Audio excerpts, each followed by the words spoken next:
Okay, Assemblyman Fraser. Thank you, Mr. Chair and members. Assembly Bill 1029 would establish a certification program for charitable organizations that provide specific services to veterans and their families. The state provides resources in the forms of grants to nonprofit agencies to provide housing, mental health, substance abuse, case management, and employment services to deserving veterans. However, there is no state standard or certifications existing for California veteran service providers to ensure that resources are allocated efficiently and the veterans receive the highest possible quality of service. Though many charities offer veterans needed help, others spend much of their money, sometimes most of it, on the organization's overhead expenses rather than services provided and promised to veterans.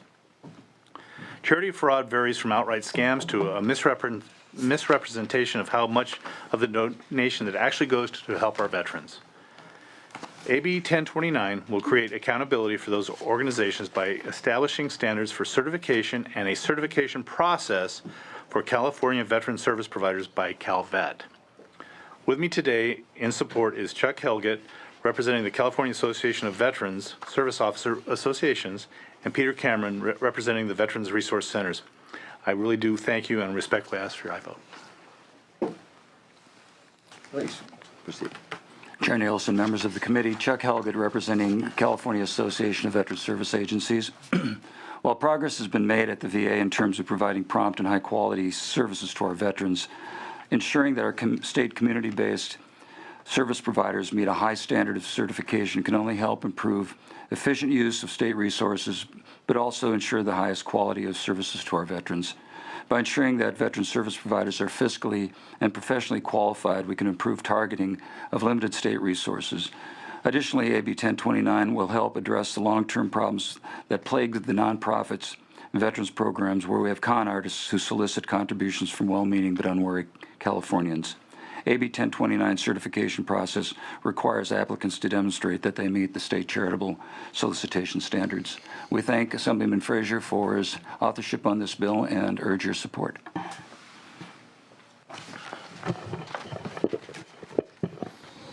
Mr. Chairman, members of the committee, Peter Cameron. I'm president of Veterans Resource Centers of America, a member of the California Association of Veteran Service Agencies, Vietnam veteran myself, Army 66, 67 in Vietnam. Urge you to support this bill. We have been a community-based service provider providing case management, clinical services, housing to primarily homeless, disabled veterans. I've been doing it for over 40 years. In the 70s, actually, I, with a group of Vietnam veterans, came back and started the organization that became a national model for community services for veterans. Anybody convicted of defrauding under this? Excuse me. Today, over 40 years, we are one of the highest rated service providers in the country. We're CARF certified. Most of our clients, as I said, need professional services. Now, in today's climate, as opposed to the 70s, there's a lot of support for veterans out there. All the communities are supportive, but frankly, the veterans need a certain level of professional services, not just the kindness and the generosity of the communities. So there needs to be some sort of a way the public can judge that, both in terms of knowing that their sons and daughters are receiving quality care. By way of an example, I mentioned I got a call from a retired attorney, retired Army colonel. His son was an Iraq veteran. He was wounded. Post-traumatic stress as well as traumatic brain injury, was in the hospital at the time, was about to be discharged, and there was no place for him to live. He called me and happened to call me, and I was able to refer and get his son into a program. If he had called the local rental agency to find a house, they would not have had the capacity to be able to assess the individual veteran's needs. The other part of this bill, of course, everywhere you go, it seems like everybody's raising money for veterans. You go to your local grocery store, somebody's got a coffee can out there. Well, the public deserves the right to ask the question and have it answered, where does this money go? And is this person soliciting funds for veterans? Are they responsible? Are they accountable? And do these monies go to the veterans that it's intended to serve? Once again, I ask you, please support this legislation. It's long been needed, and I think finally we're reaching a point where we can tell the public through the Department of Veterans Affairs, if this is successful, that an organization is legitimate or it's not on the list. So thank you very much. Okay. Assemblyman? Any other witnesses there in support? Please.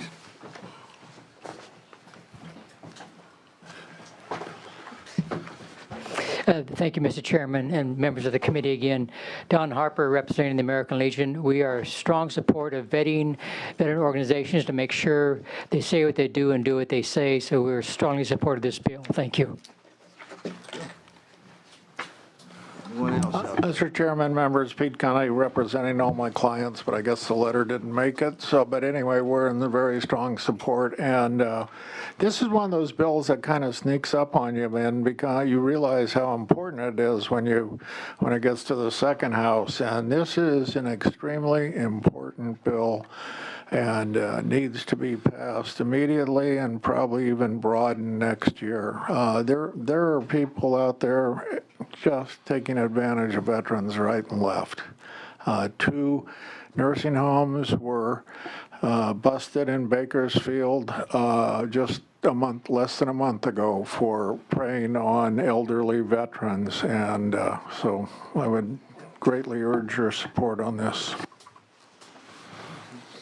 Senator Roth has a question.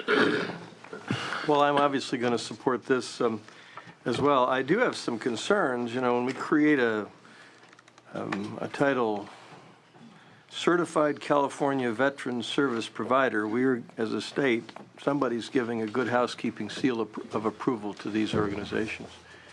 And I would suggest that the certification standards for a substance abuse provider are, in some respects anyway, if not to an even larger extent, different than the certification standards that ought to be applicable to an employment services provider. Relying on a certification issued by some other state agency, entity, or department is probably not the way to go. So I guess my concern is not with the bill, but with the devil that's in the detail. Who is, and I don't see much in here about that, but who is going to put forth what I would consider to be a very detailed set of departmental regulations with respect to what the standards are for certification of a substance abuse provider or a mental health provider or a transitional housing provider or an employment services provider. And I would also suggest that it should go beyond looking at the articles of incorporation, the tax ID number, and I'm not an accountant, but an independent audit probably means different things to different people.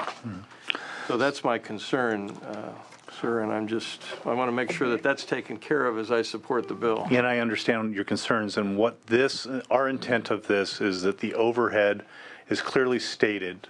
What money is donated on a veteran's behalf is utilized in the wisest fashion.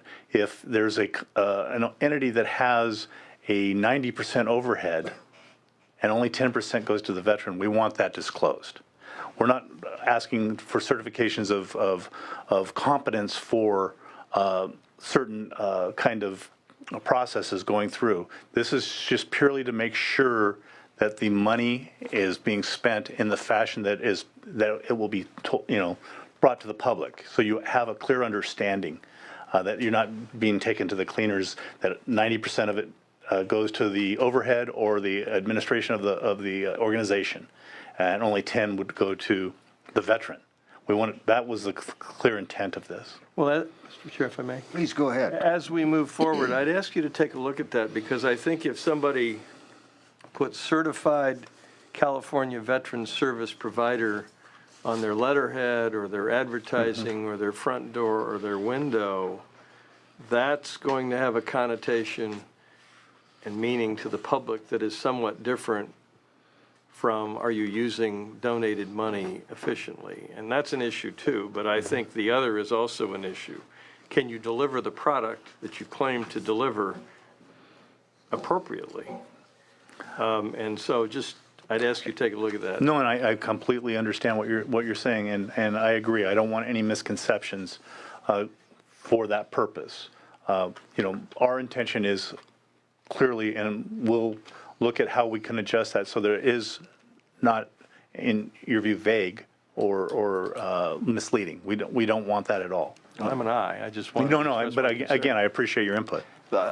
Assemblyman, I'm concerned as well, and I'm reasonably familiar with other certification procedures in different agencies for different things. And there is a specific criteria, but the certification goes beyond that, and there is an enforcing mechanism, and there are penalties, and one can be decertified, and there is a process by which that decertification occurs, and there's due process by what that happens, and we don't really have that clarified here yet. That's of some concern. I'll let one of our experts address your.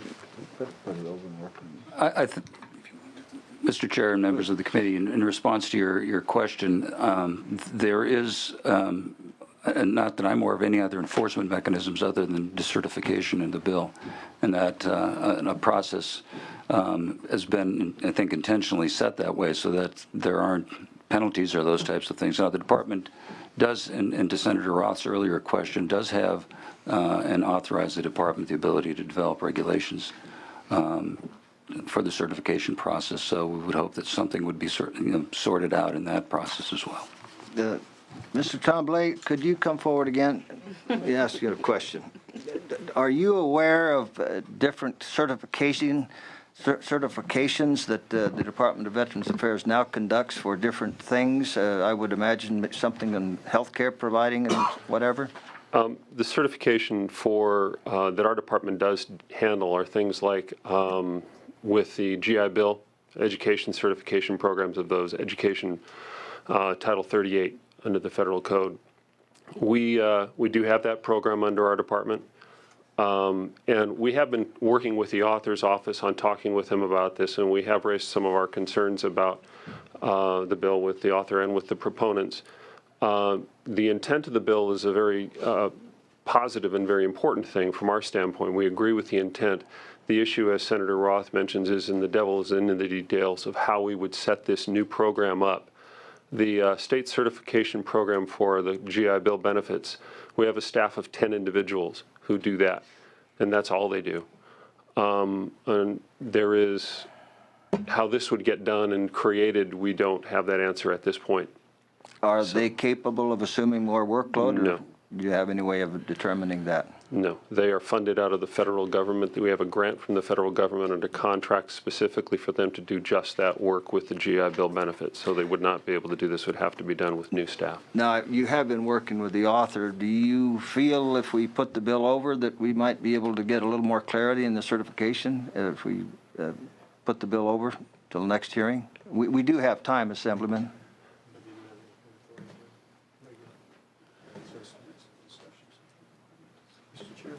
Please. I mean, Mr. Chair, while they're conferring, one thing that might help at least is this bill, at least if the summary is correct, I need to look at the bill itself. You all can help me.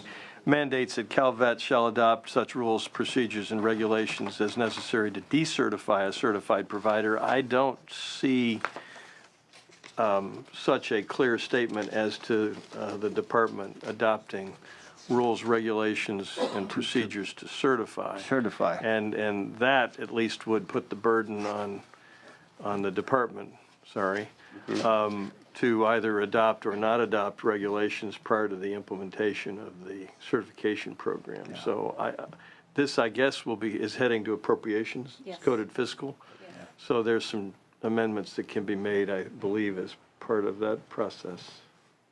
I wouldn't be adverse to that, but Assemblyman, we certainly would need to have those kind of amendments. I'll be on appropriations too, so I can take a look at it. We don't want to hold you up here unnecessarily, but do understand this certification thing is serious business, and we cannot take it casually. And Senator Roth has raised some good issues, and it's tweaked my interest based on prior experience too.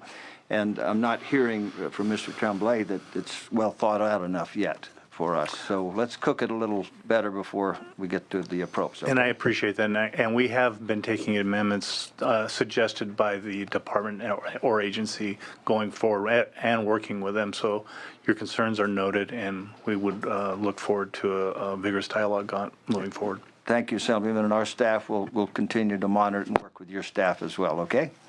All right, thank you. Any other questions of members? Okay.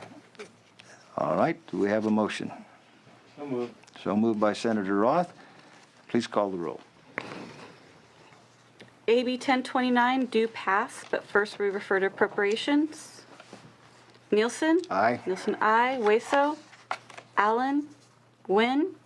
Nguyen, aye. Roth? Aye. Roth, aye. Deal's out. Thank you for your Thank thoughtful you, and we'll comments. be working with you, Assemblyman. Absolutely. Thank you. Senator Roth, thank you for your always fast and true legal expertise. Try to keep my mouth shut. No, sir, we do not want that at all. Mr. Mathis, please come up, sir. We're sorry to keep you waiting, but I kind of like to go by the order that we've conformed the agenda. All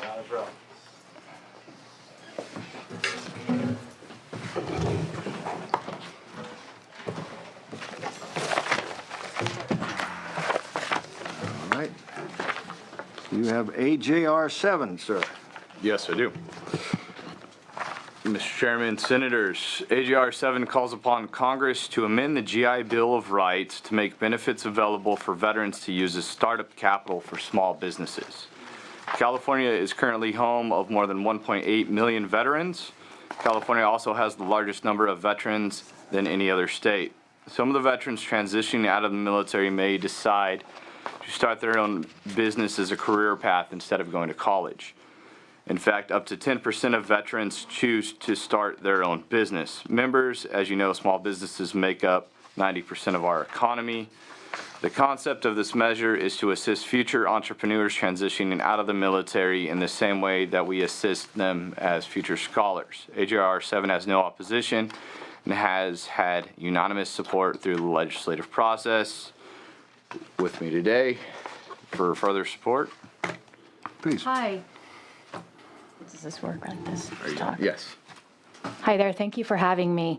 My name is Erica Courtney, and I am an Army veteran of 11 years active and 4 years reserve as a female helicopter scout pilot in the Air CAF. So why is this bill important? Essentially, to put it into context, 40% of recently discharged veterans, which means anything from Gulf War on, will become self-employed and start their own businesses, and 45% are more likely to be self-employed than non-veterans. Our chances of success are high. Recent data shows that veterans are 70% more successful in opening, operating, and growing businesses than our civilian counterparts. Much of this is due to the work ethic and traits we learn while serving. However, many don't last because of lack of access to capital. By far, the largest source of capital veterans are using is from personal or family savings. That equates to about 61% of their income. The economic impact is worth considering. As he stated, 1 out of every 10 small businesses in this country is owned by a veteran. That equates to $1.2 trillion in receipts every year, employing over 6 million people and creating $210 billion in annual payroll. As we know, California has the most veteran-owned firms in the nation. I speak with you today in hopes that budding veterpreneurs may be able to use a portion of their GI benefits as startup capital. This concept is not new. It is in line with the original 1944 law, which included low-interest loans for starting businesses because the nation recognized that college is not for everyone, and many veterans want the choice to earn a respectful income on their own. In fact, today, half of all GI benefits go unused. It is a use-it-or-lose-it program. It is common to see many veterans use their first few months of the program, and then they realize college was not for them. This could have to do with the reintegration and cultural change issues.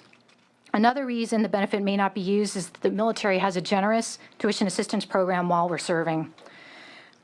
We have many veterans who are unemployed and have trouble reintegrating. For the first time in history, military veteran suicides outnumber the U.S. civilian population suicides. Giving them training and a purpose every day will not only help them, but the nation.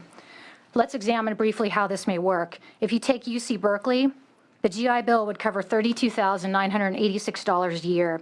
And over 4 years, that equates to $131,944 in benefits. That includes tuition, partial housing allowance, and a book stipend.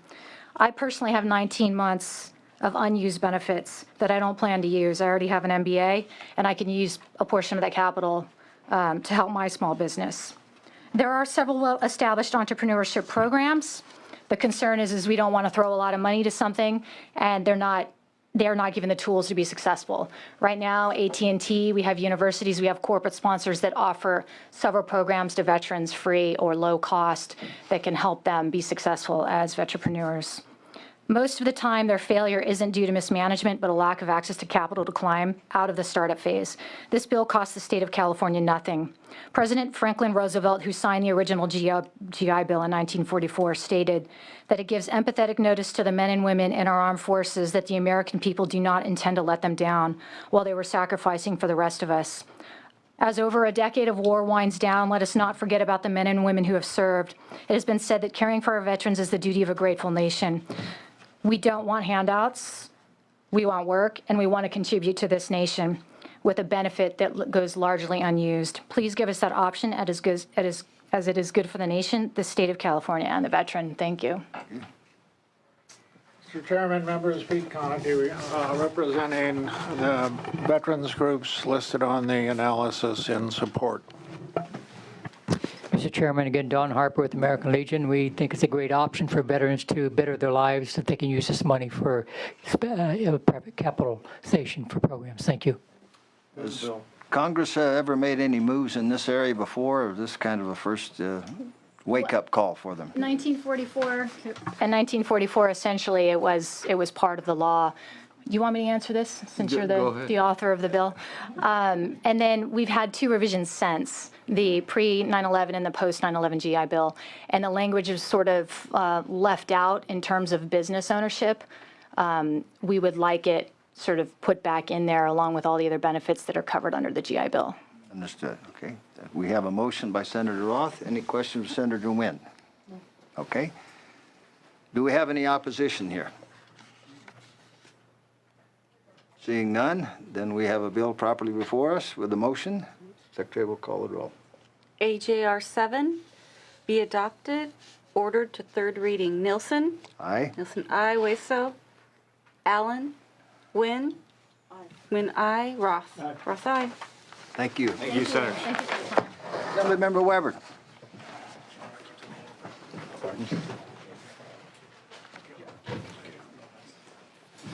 Yeah, because we've got Ben to come back.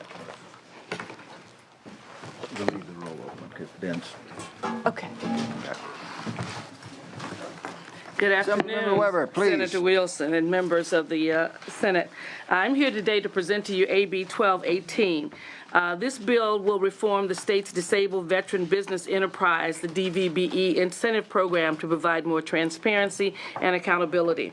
The bill will also update the program to accommodate greater number of veterans of recent conflicts that will need our support both for employment and entrepreneurship by increasing access to state contracts.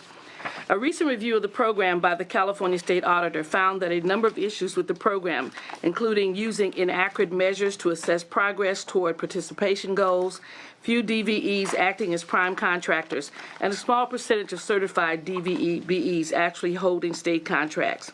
AB 1218 would make a number of changes to and accountability for the program, which includes 1, taking into account both amounts awarded and amount paid when measuring an agency's progress toward the agency's DVBE participation goal. It would require effectiveness of outreach efforts to be measured by number of new DVEs certified. And we're also offering a new preferences to reinvigorate the program, including an incentive for new DVBEs and participation incentive for DBVEs with veterans making up more than 50% of their workforce. We will also be amending the bill in the state senator, the governmental organization committee to want to develop a process for verifying that DVBE contractors are being paid by non-DVE primary contractors, and for co-authors as well. My staff is also working with your committee staff on amending the bill to revise the incentives for DVBE seeking to be prime contractors to target those DVBEs that have not previously contracted with the state, and to remove some language that unintentionally changes the DVBE program goals. We will keep you informed of the amendments as it moves through the process.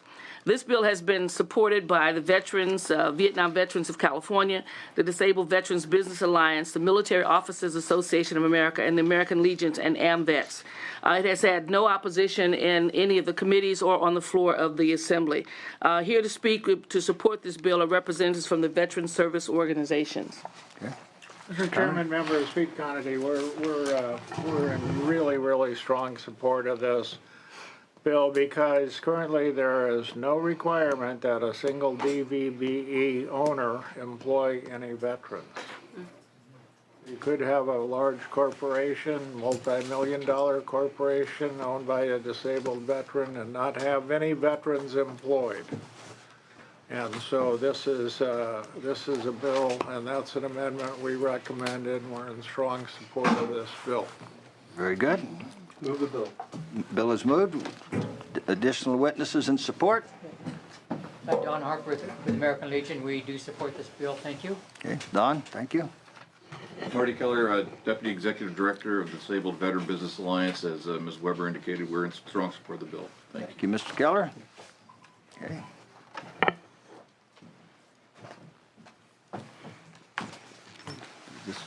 I know you're supporting the boss. Yes, that's right. Very good. Senator Nguyen, any questions that you may have to offer today? And you have moved the bill as Senator Roth, so I trust that you're in support. I've had some very fine conversations with your staff and you, Assemblymember Weber. I think you're off to a good start with a bill that's long overdue. And Thank you. Please look forward to working with you as a joint author on your bill. And Look forward to that also, Senator. please do be so kind as to join me on my smaller bill. I will definitely do that. All right. Would we please call the roll? AB 1218 do pass, but first we refer to governmental organization. Nielsen. Yes. Nielsen, aye. Waso. Allen. Nguyen. Nguyen, aye. Roth. Aye. Roth, aye. Thank you very much. Thank you, Senator Roth. Thank you for hanging in through the whole duration. You got them all. No, we're going to wait for Senator Hueso. Oh, no, you did. You missed AB 171. Let's see. Call the roll on 171. Yes, of course. I was trying to get Senator Hueso back here. First, we refer to preparations. Thank you. Good. We'll wait for They just have transportation, Yes, sir. if they're still going. Just check with Senator Hueso. Tell I'll hold the roll open. Okay. You want to take that vote one more time, because your light was green. Oh, okay. AB 171, do pass, but first we refer to appropriations. Allen, Roth? Aye. Roth, aye. My light was green. Well, his, her light was green. Oh. Bringing up that point, that's what that's our biggest concern.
Oh, the Yes, sir. additional bills.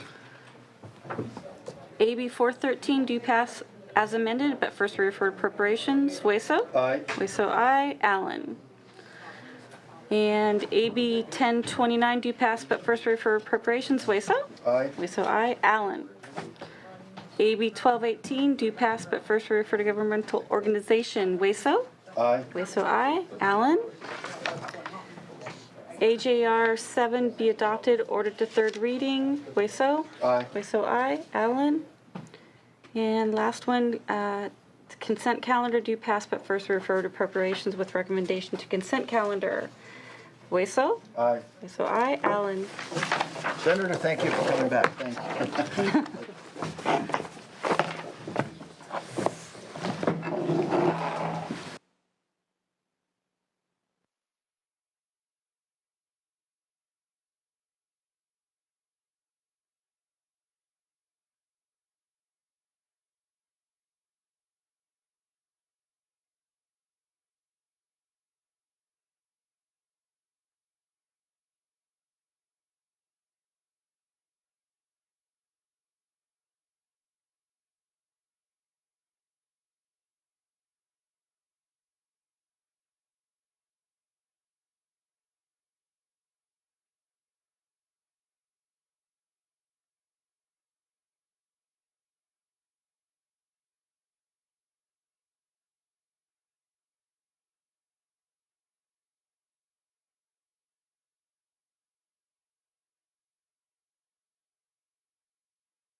Senator, we've got about 3 on, I think we got about 5 on call for you here, sir, if you'd be so kind. Why don't you, Secretary, give him the ones that we're yet to go for Senator Allen. Okay. AB 171 do pass, but first we refer to appropriations. Allen? Aye. Allen, aye. That one passes out.